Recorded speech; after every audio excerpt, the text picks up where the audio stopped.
একটু তোলো, বুঝেছো? এই দেখো আমি এতগুলো তুললাম, সব গোটা। আরেকটা এখানে আছে, দাঁড়াও। না, এটা ভাঙা। এরকম ভাঙা তুলতে হবে না, এরকম যদি গোটা পাও দেখবে তুলবে।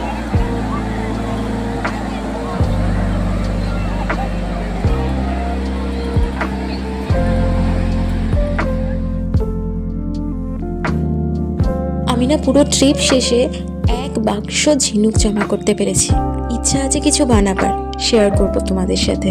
বাজে তো দেখো, সবাই এখনো স্নান করছে, টোকো বসে আছে। ওদেরটা ভীষণ ভালো, তো ভীষণ রোদ্দুরের তেজ নেই, আবার রোদ্দুর রয়েওছে। আমি এক হাতে দুজনের জুতো বয়ে বয়ে যাচ্ছি, ও কিচ্ছু বইবে না। আমি নিয়েছি ব্যাগে জলের বোতল, আমার কাছে রয়েছে ছাতা থেকে শুরু করে সব কিছু আমার কাছে রয়েছে। ও শুধু খালি হাতে ঘুরবে, ওর ওটাই আনন্দ। বোঝা যায় না, পাড় ধরে হাঁটতে হাঁটতে অনেক হাঁটা হয়ে যায়। তো নমস্কার বন্ধুরা, কেমন আছো তোমরা সবাই? আশা করি তোমরা সবাই খুব ভালো আছো। আমি শান্তনী, আমার নতুন একটা ব্লগে তোমাদের আবার সবাইকে স্বাগত জানাই। আমরাও ভালোই আছি, জানোই তোমরা, আমরা ঘুরে বেড়াচ্ছি, পুরীতে এসেছি। আজকের দিনটা আমরা সমুদ্রের ধারটাই, বিচটাই পুরো এক্সপ্লোর করব ঠিক করেছি। তো আগের ব্লগটা শেষ করার পর এখান থেকে নতুন ব্লগ স্টার্ট করেছি। ও আসলে খুঁজছিল কোথায় বসা যাবে, প্লাস একটুখানি ছাওয়া মতো থাকবে, এখানটাতেই আছে, বুঝলে, তাই না? হ্যাঁ, চলো। ফাইনালি আমরা এইখানটাতে ঢুকছি। এখানে দেখছি বেঞ্চও পাতা রয়েছে, একটুখানি বসে ডাব খাবো। হালকা শাঁসওয়ালা আমি। আর একটা জল ভালো মিষ্টি।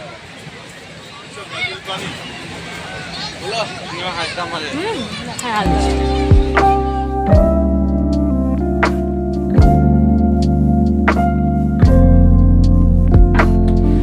একদম পাতলা।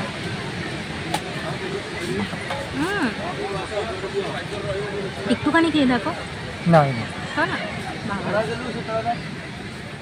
উড়িষ্যার বিখ্যাত এই খাবারটা হলো ছানা পোড়া। ছানাতে পরিমাণ মতো মিষ্টি দিয়ে কেকের মতো করে তৈরি করে। এক একটার দাম হচ্ছে 20 টাকা, বিচেই পাওয়া যাচ্ছিল। আমাদের ওখানে ছানার কেক কালনায় বিক্রি হয়। একদম ওইটা, কম মিষ্টি, পুরো ছানার কেক।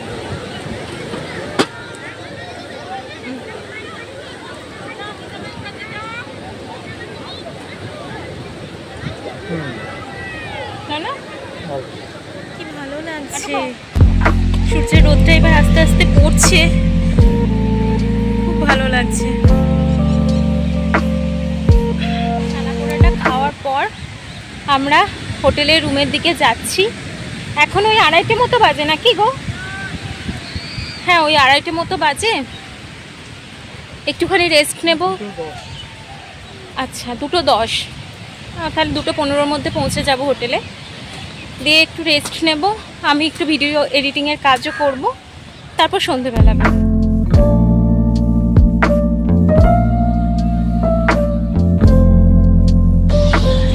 আমরা দুপুরবেলা যখন এসেছিলাম তখন দেখেছিলাম ছেলেগুলো বানাচ্ছিল, বুঝতে পারিনি এত সুন্দর জিনিসটা বানাবে।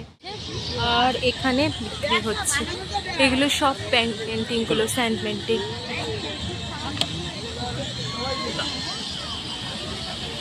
ছোটগুলো 200 করে বললে না? কি গো,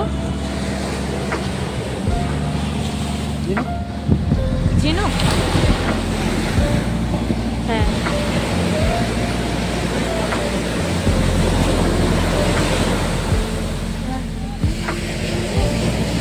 জল এলো।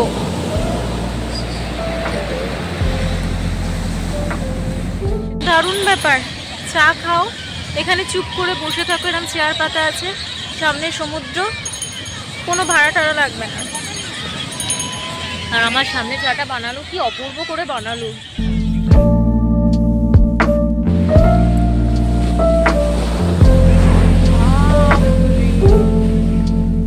31 ডিসেম্বর প্রত্যেকটা রেস্টুরেন্টে প্রচুর ভিড়। চলে এসেছি মিত্র ক্যাফেতে, এখানেও খুব ভিড় ছিল। এটা বিচের উল্টো দিকেই একদম, খাবারও খুব ভালো ছিল। প্রথমে নিয়েছিলাম ফিশ ফ্রাই, বেশ ভালো টেস্ট, একটাই নিয়েছিলাম, দুজনে ভাগ করে খেয়েছিলাম। আর নিয়েছিলাম 2টো তন্দুরি রুটি আর 1 প্লেট কড়াই চিকেন। আজ 1 জানুয়ারি ভোর 4টে বাজে। রেডি হয়ে গেছি একদম স্নান টান করে, এবার বেরিয়ে পড়বো। আজকে জগন্নাথ মন্দিরে পুজো দেওয়ার কথা আছে, তো একটা পান্ডা আমাদের ঠিক করে রাখা আছে, তিনি তার সাথে গিয়ে ওখানে যোগাযোগ করব। তো একটা ব্যাপার ভাবলো, যত রাতই হোক এখানে টোটো অটোটা পাওয়া যায়, যেহেতু রাত্রিরে ট্রেন ধরার ব্যাপার থাকে, তাই আমরাও পেয়ে গেছিলাম। স্নান করে নিলে অতটা ঠান্ডা লাগে না, না হলে হালকা ঠান্ডা রয়েছে। ওই 10 মিনিট মতো লাগলো, আমরা পৌঁছে গেলাম। 4:15-20 বাজে এখন।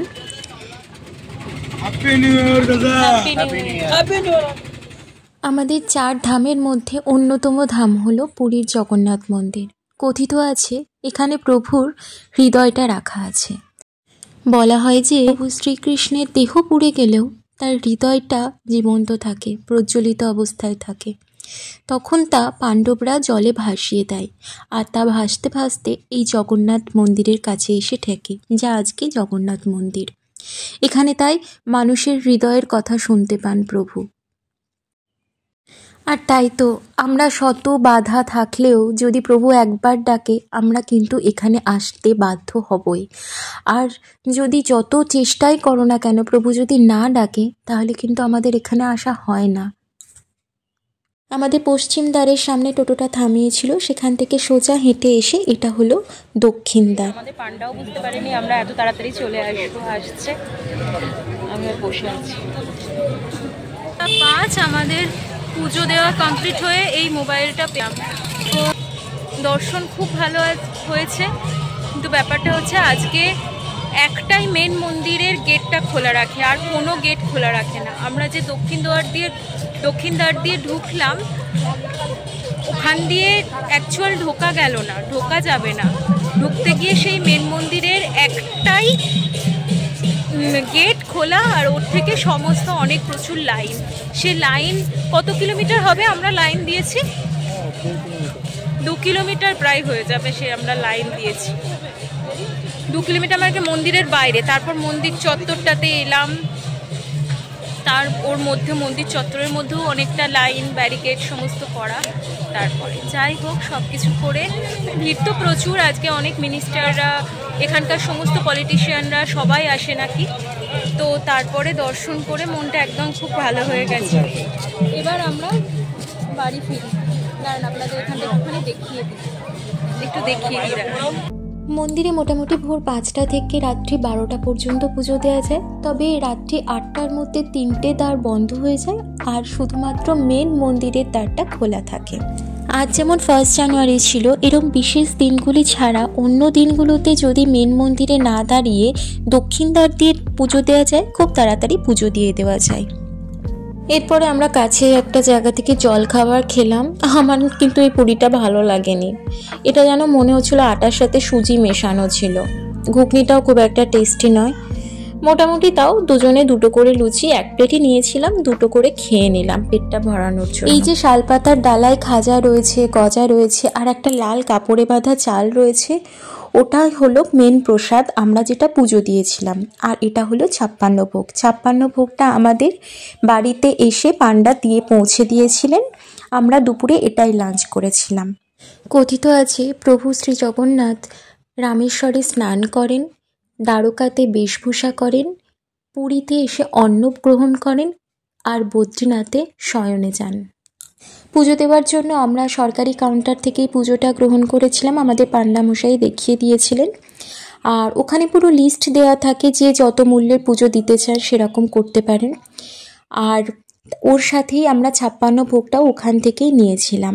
বাড়িতে এসে কলা পাতায় এইভাবে খাবারটা সাজিয়ে আমরা দুজনে মিলে মাটিতে বসে খেয়েছিলাম, আর এটাই নিয়ম। আর যে শুকনো প্রসাদটা দিয়ে পুজো দেওয়া হয়, ওই শুকনো প্রসাদের সাথে দেওয়া থাকে একটা চালের পুটুলি লাল কাপড়ের মধ্যে।